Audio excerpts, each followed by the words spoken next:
keharmonisan kita berdua itu menentukan bagaimana. Anak-anak Tuhan, maka itu mari kita jujur pada diri kita sendiri. Markus 2 ayat 2. Markus 2 ayat 1 dan 2. Bagi saudara yang masih tinggal dengan mertua, sabar dulu. Maka itu sebelum menikah harus dipikirkan baik-baik. Saya selalu berkata kepada anak-anak muda, dengar baik-baik. Alkitab itu sempurna. Anak-anak muda, engkau dengar. Alkitab tidak pernah mengatakan umur berapa orang itu menikah. Nggak ada, batas umur tidak ada. Tapi jangan sampai seperti setelah di Mogadishu, umur 112 kami sama 17 itu keterlaluan itu. Baca berita bukan 3 hari yang lalu. Alkitab mengajarkan menikah itu bukan umurnya berapa, tapi tanggung jawabnya sudah ada atau belum. Saya pakai patokan Adam dan Yusuf. Dengarkan baik-baik.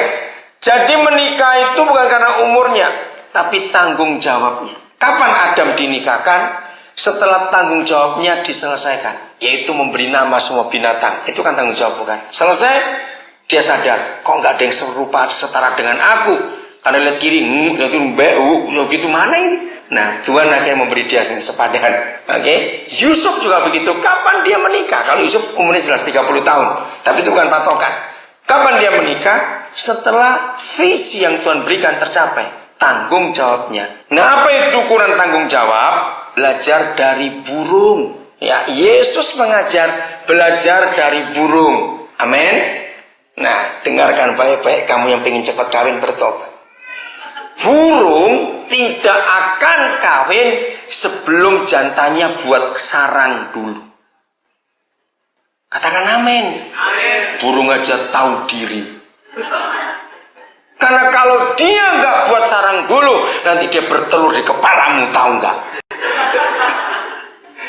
Burung aja luar biasa, buat sarang dulu. Maka itu supaya nggak tinggal dengan mertua, buat sarang dulu. Nggak amin lagi. Nah, itu artinya bisa bertanggung jawab. Saya senang menggunakan istilah bahasa Indonesia.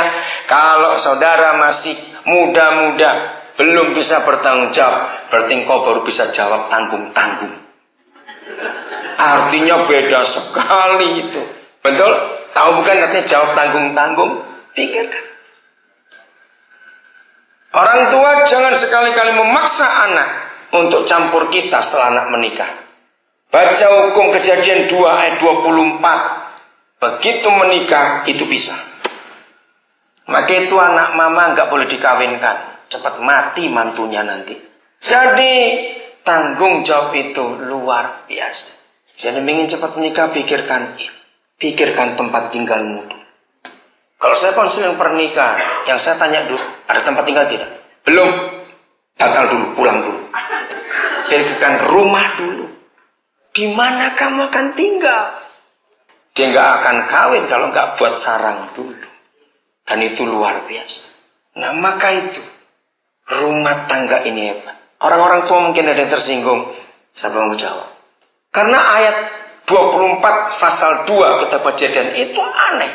Ngapain Tuhan berfirman kepada Adam dan Hawa tentang ayat itu? Laki-laki akan meninggalkan ayah dan ibunya dan bersatu dengan istrinya, lalu mereka menjadi 2 tapi 1.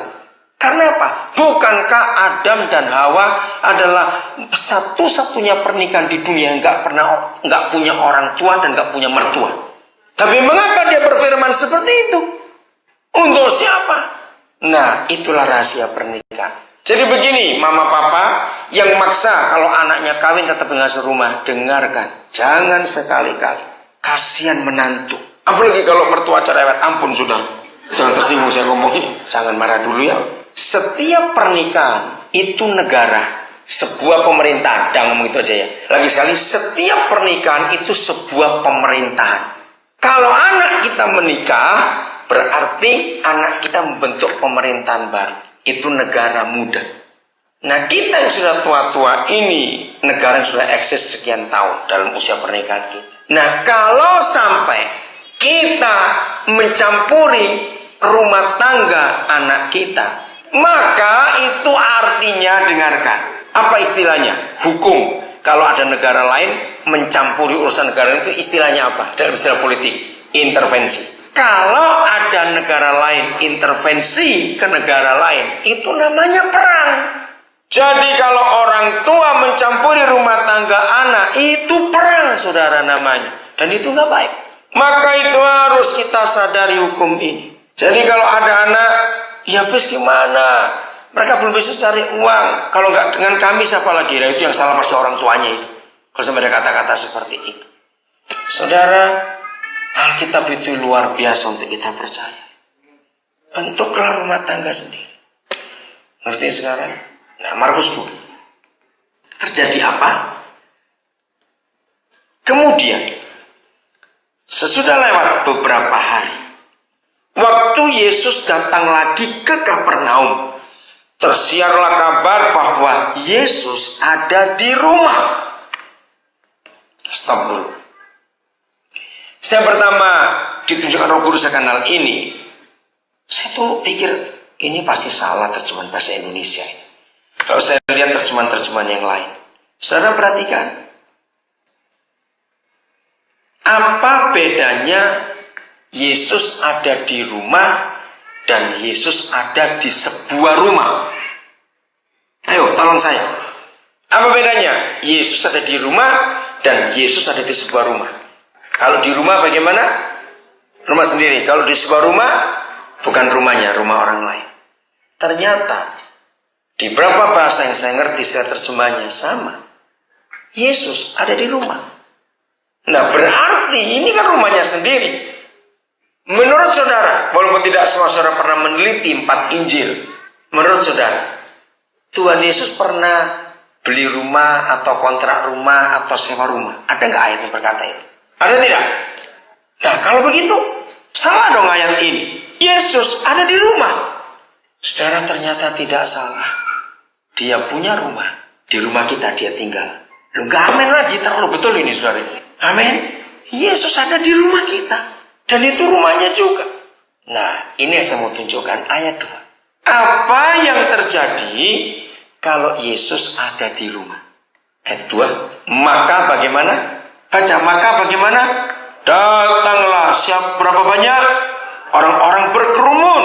Sehingga tidak ada lagi tempat, bahkan di muka pintu pun tidak. Sementara ia memberitakan firman kepada mereka. Maafkan saya kalau ada yang tertemplak dengan ayat ini, berarti harus berubah.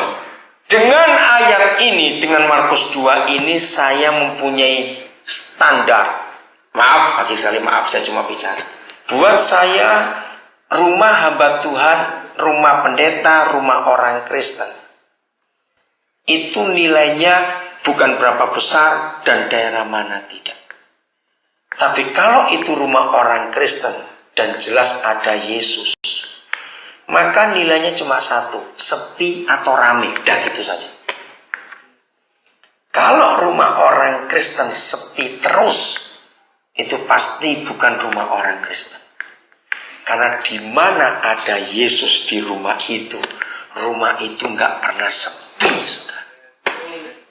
Katakan amin untuk itu. Saya berani berkata di sini karena saya kenal gembala saudara.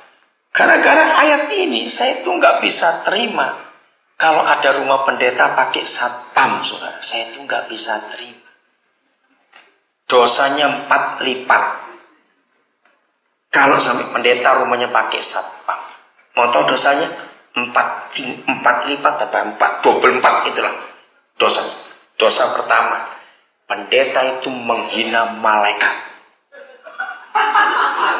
Lu jawab iya atau tidak?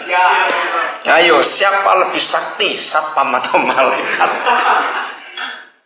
Itu sudah berdosa menghina malaikat. Dosa kedua, kalau rumah pendeta pakai satpam, berarti semua tamu akan tersortir dengan sendirinya. Betul? Berarti kalau terima tamu pilih-pilih. Datang pakai baja, tanya dulu, pakai mercy langsung buka pintu. Otomatis itu. Maaf. Dosa ketiga, kalau rumah pendeta pakai satpam berarti dia selebritis, bukan hamba. Dosa keempat, berarti di rumah itu banyak kekayaannya, maka itu perlu dijaga. Padahal Tuhan Yesus berkata, hai orang kaya, jual hartamu bagi pada orang miskin.